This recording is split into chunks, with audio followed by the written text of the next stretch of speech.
O que é ser uma igreja relevante? Este será o título da nossa terceira lição do primeiro trimestre do ano de 2023 da classe Juvenis.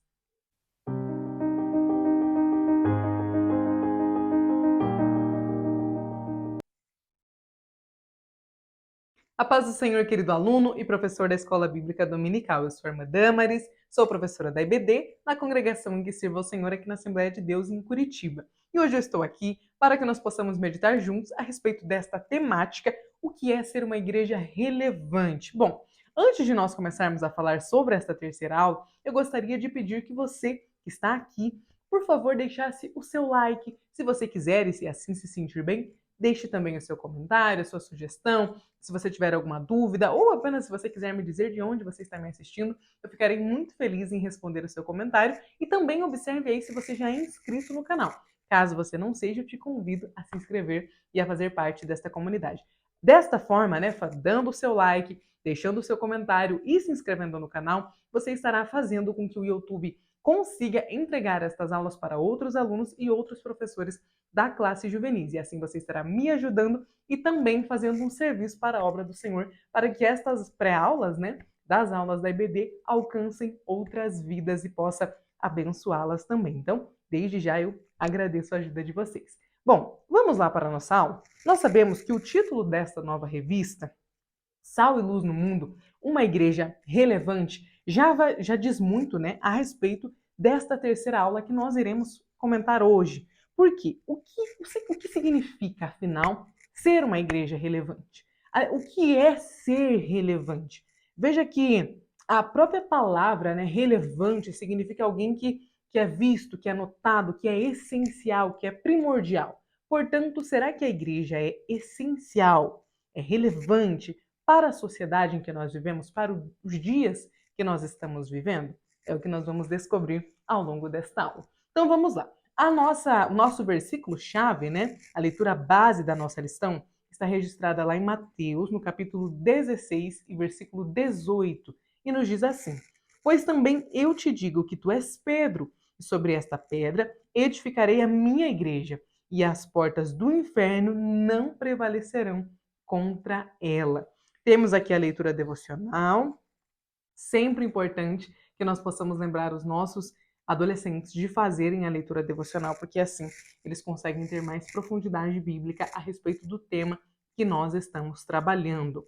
A leitura bíblica em classe está registrada em Efésios, capítulo 4, versículos 1 ao 6, e também em 1 Pedro, capítulo 2, e versículos 1 ao 10. Como eu sempre digo, professor, é importante que você aproveite esta leitura para auxiliar os seus alunos aí no treino da leitura da palavra de Deus em público. Então, convide-os sempre para que eles possam treinar e aprender a falar em público, a ler em público. Isso é bastante importante. E a Escola Bíblica Dominical é um lugar perfeito para que eles possam desenvolver esta capacidade.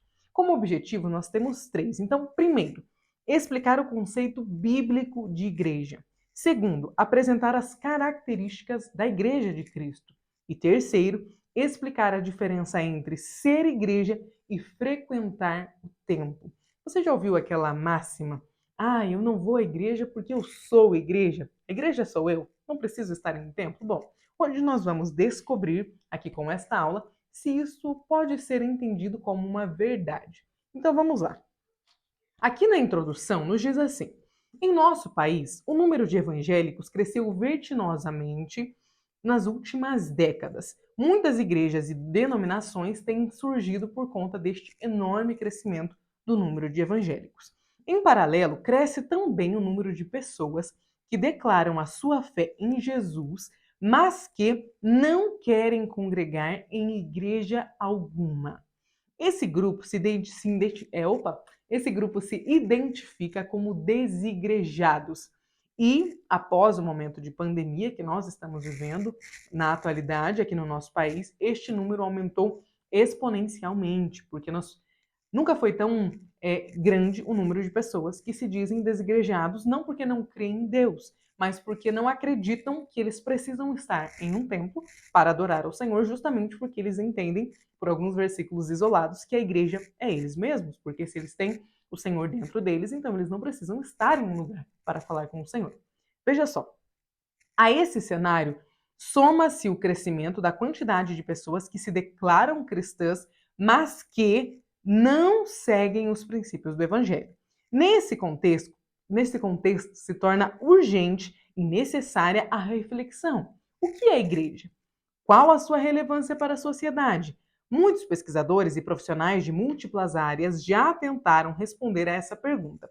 Nós, porém, veremos nesta lição o que as Escrituras ensinam sobre este tema. Então vamos lá. Primeiro ponto: o que é igreja?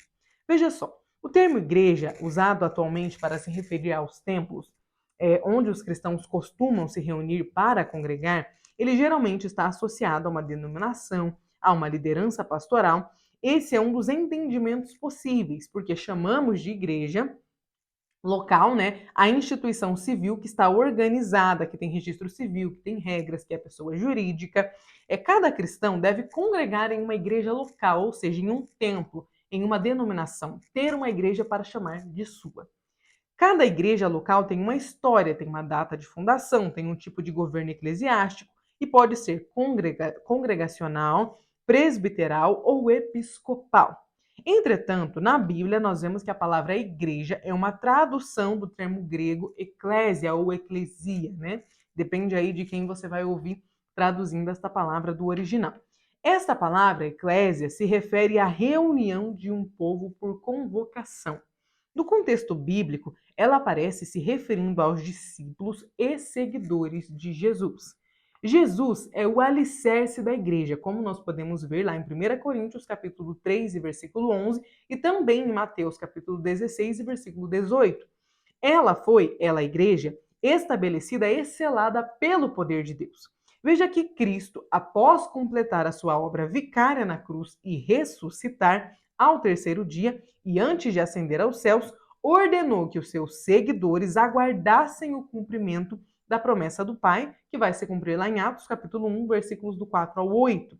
Quando o Espírito desceu sobre eles e todos foram cheios do poder e começaram a falar em outras línguas, o que está registrado lá em Atos no capítulo 2, os discípulos começaram a pregar e a testemunhar de forma poderosa acerca da vida e do ministério de Jesus. Veja só, diversos milagres e prodígios eram feitos por meio dos cristãos, e isso gerou ainda mais conversões. Muitas pessoas se convertiam a Jesus por causa do testemunho dos cristãos, né? Dali dos discípulos de Jesus, das mulheres que andavam com Jesus. Porém, quando eles foram cheios do Espírito Santo e começaram a operar sinais e maravilhas, claramente o número da conversão apenas aumentou, porque as pessoas começaram a ver, olha, até que aquele povo não era louco, né? Eles seguiam aquele Nazareno que realizava alguns milagres, mas agora eles estão realizando os milagres. Então, o que aquele homem pregava realmente só podia ser a verdade, e ele realmente deveria ter sido Deus, o Cristo, o Messias. Então, veja só, com este aumento do número de conversões, a Igreja de Cristo passou a ser formada por pessoas que criam no Evangelho. E nem todas essas pessoas que recebiam a mensagem do Evangelho eram judeus. Muitos deles não eram judeus, tanto que vai começar a haver aquele debate se pregar ou não pregar para os gentios era algo lícito, era algo que eles deveriam fazer. E aí o Senhor vai levantar Paulo como apóstolo dos gentios. Mas veja aqui, esta diferença que a Igreja de Cristo tinha lá em seu nascedouro, lá no seu iniciozinho, né, registrado na carta de Atos dos Apóstolos, veja que todo este crescimento da igreja fez com que nascesse a igreja. Por quê? A igreja, nós vamos entender daqui a pouco com as explicações da natureza do que é a igreja, ela é onde está cada pessoa, mas ela também é a reunião de cada pessoa, né? Ali unida, de cada pessoa que crê em Cristo. Por quê? Porque cada uma daquelas pessoas são uma parte do corpo de Cristo. E o corpo precisa estar, um dos conceitos de corpo é que ele esteja essencialmente ligado. Então veja que quando nós olhamos para a Bíblia e nós entendemos o que é a igreja, nós precisamos entender que sim, a igreja desde o seu nascimento ela foi fundada em Cristo. Tá? O cabeça da igreja é Cristo. O fundamento, a base onde a igreja está estabelecida é Jesus. Este é o primeiro ponto que nós precisamos entender. Segundo, sim, depois, com o nascimento da igreja, como muitas pessoas começaram a fazer parte do corpo de Cristo, A igreja foi saindo das casas e foi precisando de lugares cada vez maiores. Assim surgiram os templos. Então, quando nós vemos estes crentes meio problemáticos, que começam a questionar o fato de que lá na igreja primitiva não congregava em templos, por que é que nós temos que construir templos? Veja só, o início da igreja não acontecia em templos porque não existiam templos para o cristianismo. O cristianismo estava nascendo. Mas o que acontecia? Eles congregavam em casas. Então os irmãos se convertiam e começavam a receber como se fosse um ponto de culto em suas casas. Me conta se aí na sua cidade tem pontos de culto. Aqui em Curitiba existiam muitos pontos de culto e até hoje nós temos alguns pontos de culto em funcionamento, apesar de mais de 150 igrejas nós temos aqui na cidade de Curitiba, ainda existem pontos de culto porque é assim que se nasce uma igreja. Então começa numa casa, aí então vai para um salãozinho e depois para um grande templo. Por quê? Porque a igreja vai crescendo para acomodar os seus fiéis. E isso é maravilhoso. É um processo natural, né, que a igreja transforme-se em grandes templos. Não existe nenhum problema nisso. É bíblico, inclusive, porque nós vamos ver que os lugares iam ficar precisando ser maiores por conta da quantidade de pessoas que o seguiam. E pensa comigo, para as multidões que seguiam Jesus conseguirem entrar, estar num lugar fechado, muito provavelmente seria necessário que Jesus tivesse um grande templo, não é mesmo? Mas veja que este não era o foco do ministério de Jesus. Mas se fosse, seria necessário um grande templo, porque a Bíblia diz que multidões o seguiam. Então é muito natural que conforme a igreja se estabeleça num local, na casa de uma família, e ela vá crescendo, ela acabe precisando, né, de um espaço maior. Então quando você ouvir aquela pessoa, aquele jovem, aquele adolescente, ou talvez aquele irmão que precise, né, de um direcionamento falando que lá no Novo Testamento eles não congregavam em igrejas, então eu posso congregar na minha casa. Veja só, não era bem assim. Aí você pode se lembrar dessa explicação e auxiliá-los no entendimento da palavra. Amém? Vamos continuar então? Veja só. Aqui nós entendemos que a Igreja de Cristo está em todo lugar até os dias de hoje, e onde há um cristão verdadeiro que crê no Senhor e segue os seus mandamentos, independentemente da sua cor de pele, da sua origem, da sua classe social, do tipo de trabalho que essa pessoa tenha, da raça, né, que ela tenha, da origem, da descendência que ela venha a ter, esta pessoa faz parte da Igreja de Cristo a partir do momento que ela aceita Jesus e começa a fazer parte ali do corpo de Cristo. Veja só, aqui no segundo tópico nós falaremos sobre a natureza da igreja. Existem 8 analogias presentes no Novo Testamento que apontam para a identidade e a natureza da igreja de Cristo. Veja só. Primeiro, a videira e os ramos. Então, Cristo é a videira e nós, igreja, corpo de Cristo, somos os ramos. Então, o que isso está querendo nos dizer? Que toda a igreja está ligada diretamente a Cristo. Porque como é que os ramos de uma videira são ligados a uma videira? Pensa comigo. Se os ramos da videira não estivessem ligados à videira, eles não seriam ramos da videira. Ou em algum momento eles passariam a deixar de existir, porque eles só são ramos e eles só continuam vivos porque estão ligados a ela. Isso nos mostra que nós cristãos só continuamos sendo cristãos quando nós estamos ligados à videira, e a videira é Cristo. Veja que a igreja então necessita estar ligada a Cristo. A segunda analogia nos fala do pastor e das ovelhas. Jesus Cristo é o nosso pastor. Nós somos ovelhas do seu pasto e é ele quem nos conduz. Mais uma vez, aqui nós entendemos a natureza extrema, né, da ligação entre a igreja e Cristo. Não há igreja sem Cristo, porque não há rebanho sem pastor, assim como não há pastor sem rebanho. Você consegue entender? Veja só. Terceiro ponto. O reino sacerdotal e o sumo sacerdote. Nós entendemos aqui, mais uma vez, sobre a identidade da igreja e a sua relação com o Senhor Jesus. E aí nós vamos para o quarto tempo, que nos fala sobre o primogênito e seus irmãos. Nós sabemos que Jesus é o nosso irmão mais velho. A Bíblia nos fala que o Pai enviou o seu Filho para que morresse por amor a nós. Então, se Deus é o Pai e Jesus é o Filho, ele é o nosso irmão por meio de adoção. É por isso que aqui fala do primogênito e seus irmãos. Aqui no ponto 5, nós temos o Senhor e seus servos. Nós servimos ao Senhor. Ele é o nosso rei, é o nosso senhor, é o nosso mestre, e nós o servimos, nós o seguimos. Aqui no quinto ponto nós veremos, opa, é sexto, né? Está escrito 2 vezes 5.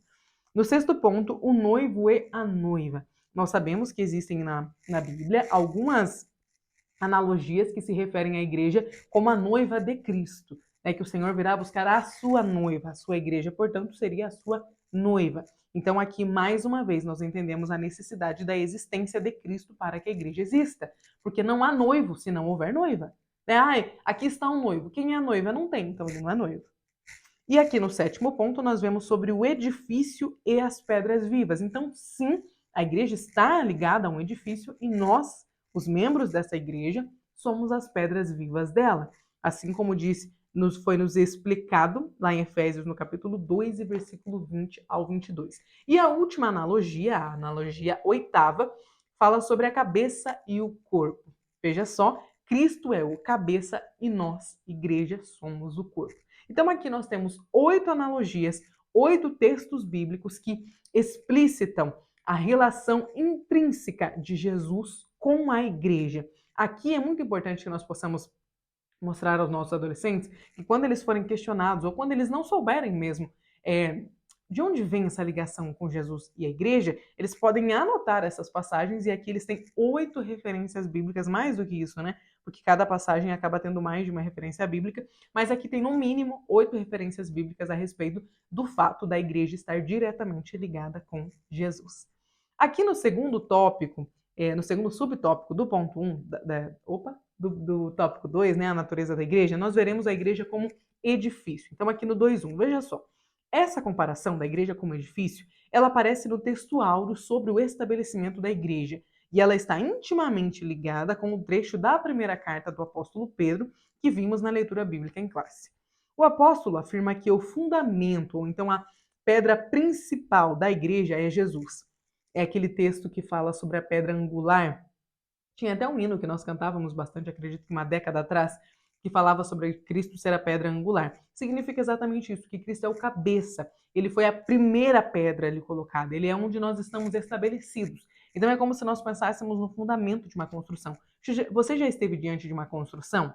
De uma casa, né, que está sendo construída, ou mesmo de um prédio? Você já olhou que tem uma fundação enorme e que a fundação, por exemplo, quando a gente vê um prédio de 16 andares, a fundação dele tem o equivalente à quantidade de altura que ele tem aqui, né, para cima da superfície, existe o equivalente abaixo da superfície. Porque a base onde aquele prédio ou aquela casa será construída precisa ser bem fortalecida. Então, o que o apóstolo Pedro está nos dizendo? Que a base sobre a qual a igreja está estabelecida é Cristo. Veja a importância de nós termos essa consciência, porque às vezes nós acabamos fazendo parte de uma igreja e olhando muito para ela com olhos humanos. Mas é importante que nós possamos entender que a igreja é de Cristo, ela pertence a Cristo, que o categoriza, né, que transforma uma igreja em pertencente a Cristo é justamente o fato dela estar assentada, dela estar feita sobre o Senhor Jesus. Então nós não podemos jamais olhar para uma igreja como se ela fosse apenas um elemento que faz parte da terra, como se ela fosse mais um prédio, mais um edifício, porque ela não é.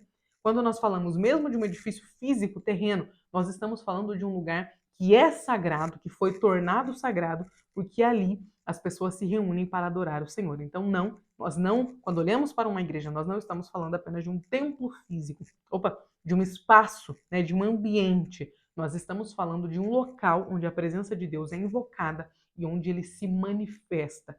Então, o fato de existir um templo físico está apenas, como eu falei, acomodando as pessoas que ali estão e todas aquelas pessoas são igreja. Continuando, o apóstolo está ensinando que o fundamento da igreja é seguro. Ele chama de pedra viva, eleita por Deus, preciosa e ainda de pedra principal ou angular de esquina. Nas construções antigas, a pedra de esquina era o fundamento principal do edifício. A sua colocação era o primeiro passo da construção e ela era responsável por toda a formatação de toda a estrutura. Veja só, os cristãos que receberam a carta de Pedro entenderam a mensagem. A igreja está segura porque o seu fundamento é Jesus Cristo. Aleluias! Nós podemos estar seguros, confiantes, sabendo que nós fazemos parte de um ambiente, né, de uma igreja que pertence ao Senhor Jesus, porque Ele foi o primeiro fundamento desta igreja. Você pode adorar ao Senhor? Você pode louvar ao Senhor e agradecer porque nós temos a oportunidade de fazer parte de uma era, de um tempo em que nós temos uma igreja para frequentar e onde nós podemos levar o nosso culto e servir ao Senhor Jesus? Você pode agradecê-lo? Veja que privilégio. Quantos e quantos irmãos ainda hoje, no século 21, em 2023, não possuem uma igreja, e muitos deles nós sabemos que recebemos alguns relatos, né, da igreja nos países da janela 10 para 40, nos países perseguidos, de irmãos e irmãs que se reúnem, né, em literalmente buracos embaixo da terra para adorar o Senhor, porque eles não podem se reunir em locais conhecidos, em locais públicos. Olha o privilégio que nós, igreja brasileira, possuímos. Nós temos diversos templos. Como eu falei, só que em Curitiba nós temos mais de 150 templos. Olha a oportunidade que nós temos de frequentar a uma igreja, de fazer parte de um corpo vivo que foi edificado em Cristo. O Senhor é maravilhoso e este agradecimento precisa fazer parte do nosso dia a dia. Às vezes é algo tão rotineiro, né, no nosso dia a dia, no nosso cotidiano, fazer parte de uma igreja, frequentar uma igreja, que nós acabamos nos esquecendo do milagre que é poder frequentar uma igreja. Que o Senhor não nos deixe perder de vista as belezas do que Ele vai nos proporcionando no nosso dia a dia. Agora, continuando, veja só. Aqui no finalzinho do tópico 2.1, o subtópico, né, fala assim, que assim a igreja é composta pelos cristãos, mas é edificada pelo próprio Deus. Então, sim, a igreja é composta por pessoas, por seres humanos, mas ela é edificada pelo Eterno, pelo Divino, pelo nosso Senhor Jesus Cristo. No subtópico 2.2 fala sobre a igreja, o corpo de Cristo. Então veja só, Paulo, o apóstolo Paulo, escreve aos irmãos, aos cristãos da cidade de Éfeso, ensinando que Deus constituiu Jesus como o cabeça da igreja. Está lá em Efésios capítulo 1 e versículo 22. Essa imagem utilizada pelo apóstolo Paulo aponta para um funcionamento do corpo que é governado e dirigido pela cabeça. Essa mesma analogia será utilizada pelo apóstolo em sua primeira carta aos Coríntios, quando ele usa a comparação para ensinar sobre a diversidade e a unidade da igreja. Quando nós olhamos para o nosso corpo, é importante, caso surja essa pergunta aí na sua aula pelos seus adolescentes, quando a gente olha para o nosso corpo, nós vemos aqui dedos, braço, cotovelo, ombro, barriga, né, costela, costas, enfim, são membros diferentes. Eu tenho aqui meu nariz, aí eu tenho minha cabeça, minha orelha, são membros diferentes, eles possuem tamanhos diferentes, funções diferentes. Veja que quando o apóstolo usa a comparação de que a igreja é semelhante ao corpo, nós estamos falando que na igreja, cada uma das pessoas que ali estão serão diferentes. As pessoas que estão na igreja nunca são iguais. E elas, além de serem diferentes, essencialmente, elas também terão funções diferentes. Então, na igreja nós temos um que é chamado para pastor, outros que são chamados para apóstolos, outros que são chamados para mestres, ensinadores, outros que vão auxiliar no canto, outros que vão auxiliar na regência, na maestria, o irmão que vai auxiliar na porta, o irmão que vai auxiliar, a irmã, o irmão que vai auxiliar na cantina, no coral dos adolescentes, no coral das irmãs, no coral dos jovens. Veja que na igreja há espaço para muitas pessoas, assim como no nosso corpo há espaços e funções para diversos órgãos, né? E para diversas partes do nosso corpo. Então eu tenho a minha orelha, mas eu também tenho o meu nariz. O fato de eu ter um nariz não me impossibilita de ter uma orelha, de ter um cotovelo.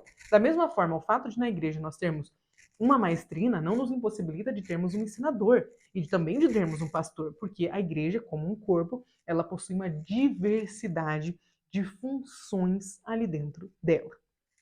Ficou claro? Agora vamos continuar aqui. Veja só. O corpo humano é formado por diversos membros, né, que estão interligados e apresentam uma interdependência entre si. Então, assim, os meus dedos não estão diretamente ligados com a minha orelha, só que eles se relacionam por quê? Porque todos eles são comandados e dirigidos pela cabeça.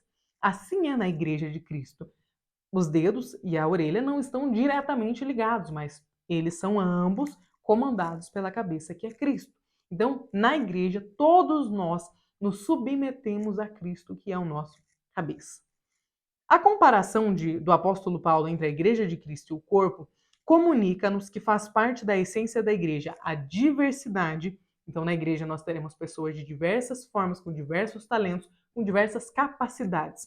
A unidade, as pessoas serão diferentes, no entanto, elas estarão ali unidas em um mesmo propósito. Então, elas terão como característica a unidade. E por terceiro, a interdependência entre cada membro. Então, os membros são independentes, mas ao mesmo tempo eles são dependentes. Porque mesmo que os meus dedos, né, a minha mão, não tem uma relação direta com a minha orelha, a falta de funcionamento dos meus dedos, da minha mão, impossibilitaria que eu coçasse a minha orelha. Então veja que aqui é uma relação interdependente. Eu não preciso, né, ter dedos e orelha para que um ou outro deixe de existir. Mas para que eles existam bem, né, para que eu possa realizar funções diferentes, é importante que eles estejam ambos funcionando. Então, quando qualquer parte do corpo adoece, todo o corpo sente. É por isso, então, que nós precisamos entender que na igreja as pessoas são diferentes, mas elas estão unidas debaixo de um mesmo propósito. Elas são independentes uma das outras, mas ao mesmo tempo elas são dependentes, porque como elas estão unidas por Cristo, que é o cabeça, ao mesmo tempo elas passam a ser dependentes. Deu para entender? Ficou claro? Eu espero que sim, e espero que mais do que tenha ficado claro, que o Espírito Santo nos ajude a entender o que é a igreja para que nós possamos passar isso aos nossos adolescentes. Agora, aqui no terceiro tópico, nós falaremos sobre as características da Igreja de Cristo. Então, veja só, a Igreja de Cristo ela é universal.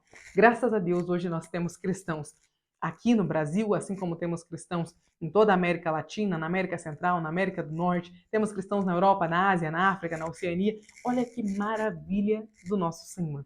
O Evangelho tem alcançado a praticamente todos os continentes e chegado aos lugares mais longínquos da Terra, porque o Senhor é maravilhoso e Ele vela pela sua palavra. Ele disse que a palavra dele alcançaria, né, os lugares mais distantes, e ela tem alcançado. O evangelho foi pregado até os confins da terra. Veja só, a Igreja de Cristo, que é universal, isso significa que ela é composta por cristãos de todo o mundo, independente da sua nacionalidade.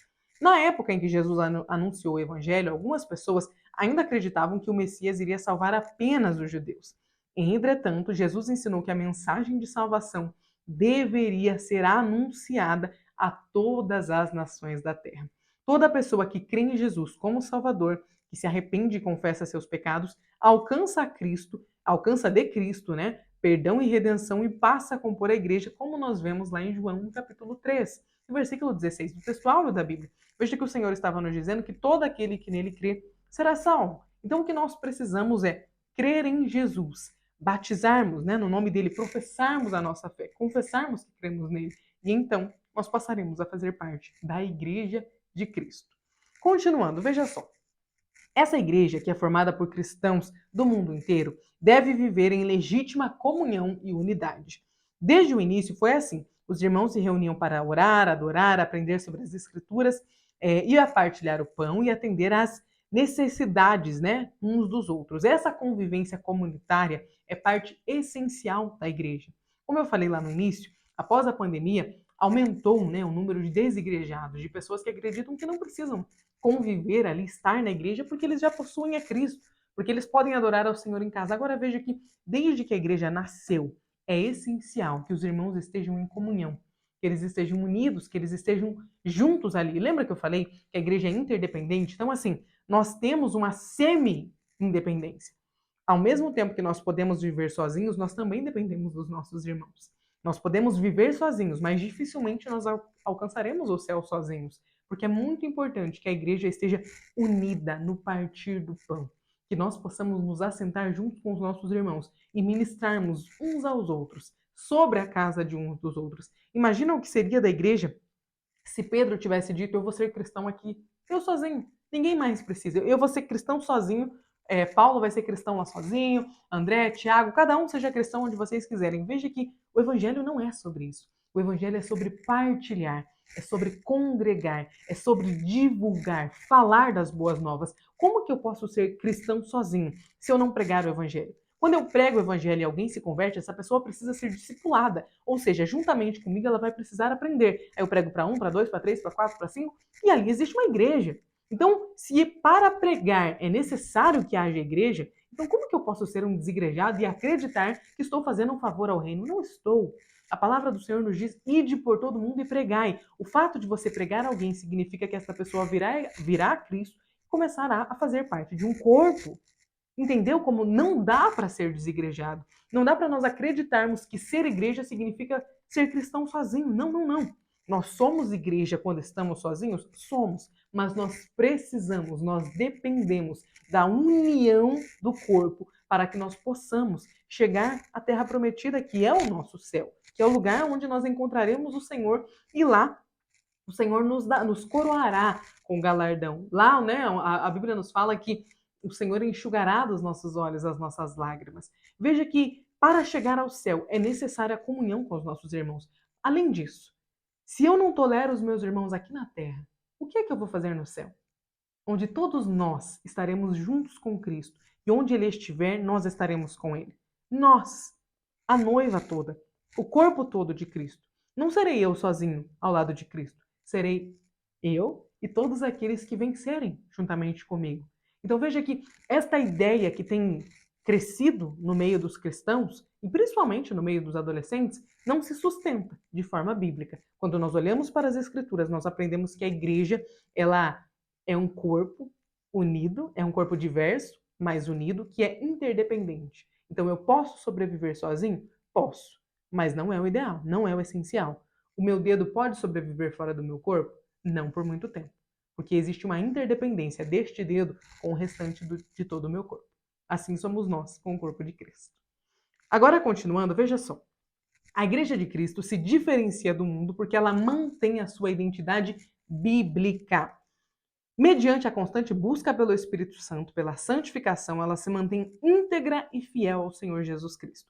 Mesmo com os fortes ventos de doutrina que dia a dia têm se abatido contra a nossa igreja, mesmo com até nessa falácia dos últimos dias de atualização da Bíblia, ainda assim, nós cristãos que mantemos, que acreditamos na veracidade da palavra de Deus e que mantemos que tudo que está escrito aqui é verdade, porque a Bíblia foi inspirada por Deus, nós que ajudamos que a igreja mantenha a sua identidade desde a igreja primitiva, porque nós estamos crendo no mesmo que a igreja primitiva creu.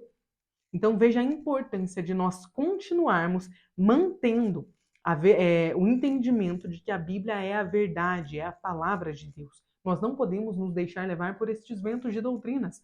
Nós não podemos acreditar que eu posso ser cristão aqui na minha casa. Eu posso ser cristão por lives. Eu não preciso mais ir para a igreja. Live é um bom momento. Não, não é. Tá? É muito importante que nós possamos ensinar aos nossos adolescentes e entender para nós também, né? Quantos de nós não fomos aí, talvez, contaminados por essa ideia de que eu posso ser cristão sozinho, de que eu posso chegar ao céu sozinho? Imagina se o apóstolo Paulo tivesse pensado isso. Quantas cartas nós não receberíamos? Imagina o tamanho da perda que a igreja sofreria se o apóstolo Paulo tivesse sido esse crente egoísta.